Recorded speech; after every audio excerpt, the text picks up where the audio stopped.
वहीं प्रयागराज में शंकराचार्य अविमुक्तेश्वरानंद के साथ स्नान को जा रहे साधु संतों बटुकों के साथ मारपीट हुई थी। विपक्ष ने इसकी कड़ी निंदा की। दोनों डिप्टी सीएम ने भी इसे गलत बताया और जांच से लेकर कार्रवाई तक का आश्वासन भी दिया। वो तो कुछ नहीं हुआ, लेकिन महीने भर बाद अब चोटी की सियासत फिर से गर्म हो गई है, क्योंकि डिप्टी सीएम ब्रजेश पाठक ने चोटी के सम्मान में 101 बटुकों को घर बुलाकर फूल बरसाए, उनको मिठाइयां खिलाई। समाजवादी पार्टी कह रही है कि महीने भर की देरी के बाद डैमेज कंट्रोल की ये कोशिश बेकार है।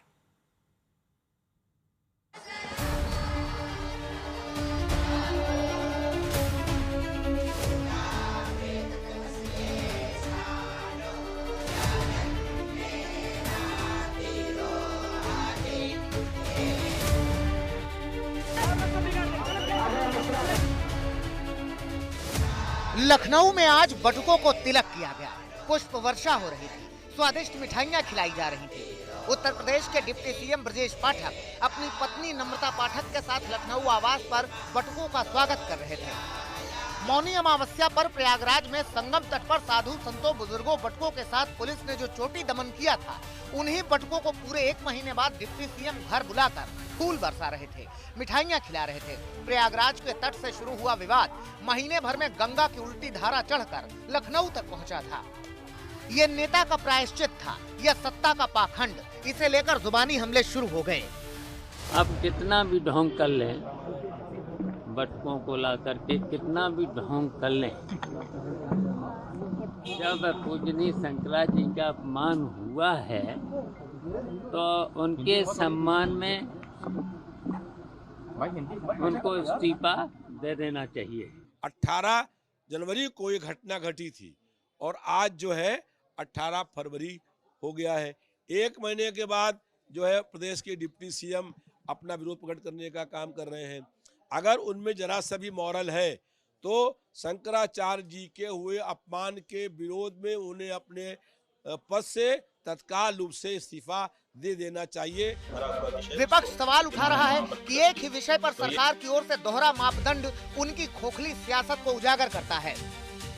हर व्यक्ति शंकराचार्य नहीं लिख सकता। हर व्यक्ति हर पीठ के आचार्य के रूप में जाकर के जहां तहां वातावरण खराब नहीं कर सकता। चोटी खींचना, शिखा खींचना ये पाप नहीं महापाप है, और जो भी दोषी उसको कड़ी सजा मिले।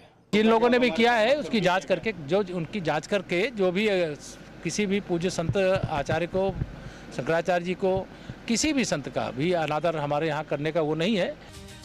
अब विपक्ष भले ही शंकराचार्य विवाद पर सीएम बनाम दोनों डिप्टी सीएम के अलग रूप को इंजन और बोगी का टकराव बताएं, लेकिन दरअसल ऊपर से दिख रहे मतभेद के बहाने ये मतदाताओं के अलग अलग पॉकेट को साधने की बिसात भी हो सकती है।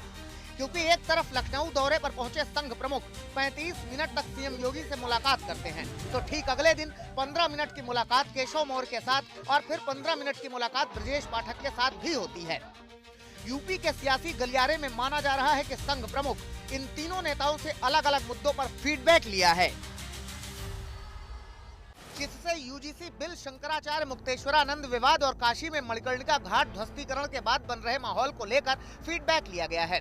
इसके अलावा यूपी बीजेपी और सरकार में होने वाले बदलाव पर भी चर्चा के संकेत मिले हैं, जिसमें संभावित मंत्रिमंडल विस्तार और प्रदेश अध्यक्ष के नेतृत्व में संगठन की नई टीम पर भी चर्चा हुई है। साथ ही 2027 चुनाव के पहले संघ, संगठन और सरकार की तैयारी और तालमेल को लेकर भी चर्चा का अनुमान है। हालांकि लखनऊ में कल ही संघ प्रमुख ने कहा है कि संघ बीजेपी को रिमोट कंट्रोल से नहीं चलाता, बल्कि हिंदुओं के एजेंडे पर चलने वाले सभी दल संघ के लिए एक समान हैं। लेकिन एक तरफ संघ प्रमुख के लखनऊ दौरे में सीएम और डिप्टी सीएम से अलग अलग मुलाकात और दूसरी तरफ डिप्टी सीएम के घर बटुकों के सम्मान की घटना इत्तेफाक नहीं, दरअसल बीजेपी की चुनावी रणनीति का हिस्सा हो सकती है। क्योंकि एक तो यूपी में सीएम बनाम डिप्टी सीएम के चर्चे अक्सर होते रहे हैं।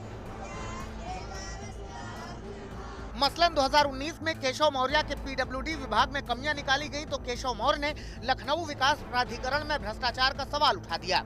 उधर ब्रजेश पाठक ने 2021 में कोविड के दौरान लखनऊ में कोविड कुप्रबंधन को लेकर अपनी ही सरकार पर सवाल उठा रहे थे। 2022 में मौर्य ने आरोप लगाया कि उनकी जानकारी के बिना उनके विभाग के तबादले हो गए थे। तो जुलाई 2022 में सैकड़ों डॉक्टरों के तबादले के बाद ब्रजेश पाठक ने भी खुलेआम विरोध जताया था। 2023 में मौर्य ने कार्मिक विभाग को चिट्ठी लिखकर ओबीसी, SC, ST उम्मीदवारों के चयन का डेटा मांग लिया था। इसके बाद जब 2024 में यूपी में हार हुई तो कई बैठकों से पाठक और मौर्य दोनों दूर रहे और मौर्य ने संगठन को सरकार से बड़ा बताने वाला बयान भी दिया। और अब 2026 में जब सीएम योगी कालनेमी वाला बयान दे रहे थे तो मौर्य ने शंकराचार्य को पूज्य शंकराचार्य कहा और डिप्टी सीएम ने बटुकों का सम्मान किया। विपक्ष इन घटनाओं को कभी इंजन टकराने तो कभी ब्राह्मण बनाम ठाकुर विवाद भड़काने के तौर पर करता रहा, क्योंकि विपक्ष की नजर ब्राह्मण वोट तोड़ने पर है। अब तो 2 साल हो गए। कारण यह है कि यूपी में करीब 11% ब्राह्मण हैं, जो राज्य की 115 विधानसभा सीटों के नतीजों को प्रभावित करते हैं। 2007 में इस ब्राह्मण वोट बैंक के करीब 40% हिस्से ने बीएसपी को सत्ता शीर्ष तक पहुंचाया था। 2012 में सिर्फ 19% ब्राह्मण वोट पाकर अखिलेश सीएम बन गए थे, लेकिन 2014 के बाद से ये वोट बैंक बीजेपी के पास है। 2014 लोकसभा में लगभग 72% ब्राह्मणों ने बीजेपी को वोट दिया, जो 2017 विधानसभा में 80% तक पहुँच गया।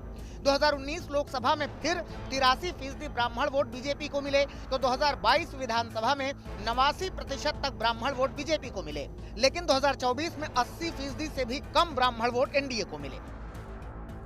ऐसे में कांग्रेस से सियासत शुरू करने और बीएसपी के जनाधार का लुत्फ उठा चुके ब्रजेश पाठक के घर बटुकों का सम्मान करके बीजेपी इसी वोट बैंक पर अपनी पकड़ बनाए रखने की कोशिश करती दिखती है।